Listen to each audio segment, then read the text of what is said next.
use the second of his 1 minute card. Mr. McConville?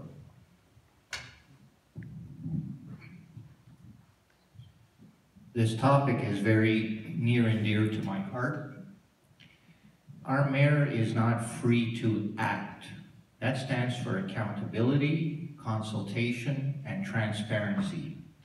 He doesn't have his act together because his hands are tied by this very issue, developers running the agenda.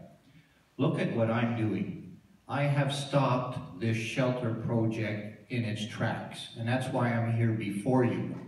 I am the person representing this community on that, and I take my hat off to Mr. Nussbaum and the 6 other councillors in the central wards that voted against it.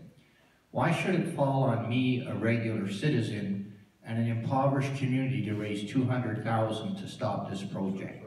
Thank you, Mr. McConville. The wrong side. You had 10 seconds. Well, let me keep going. This is why we need the accountability and inclusion at City Hall that we've been shut out of.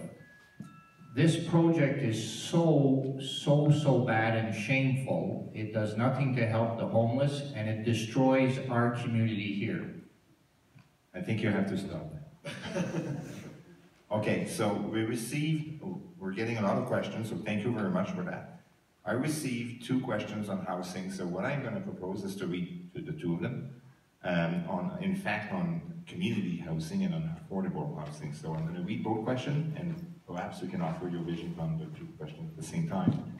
The questions are, question number 1, this ward has a neighborhood Overbrook with significant Ottawa community housing. Overbrook is seeing significant gentrification. What would you do to integrate the gentrification with Ottawa community housing? Or should the city take the money and abandon subsidized housing in this area of the ward? The other question is, Ottawa is becoming less and less affordable. What will you do to ensure affordable housing exists in the city? Question for all the candidates. The first one to answer the question will be Mr. McConville again.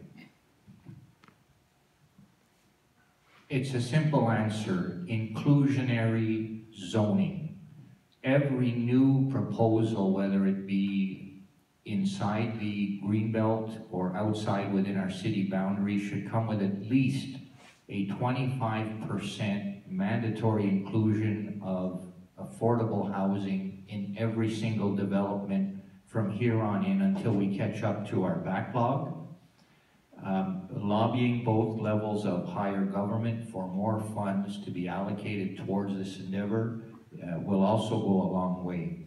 Again, it's about using the relationships our mayor has to partner with big interests to solve the problem. We can still give the developers a return on their money, catch up to our deficit in socially affordable housing, and solve several problems at the same time. It takes courage to do this, and I propose to be the person to get it done. Thank you, Mr. McConville.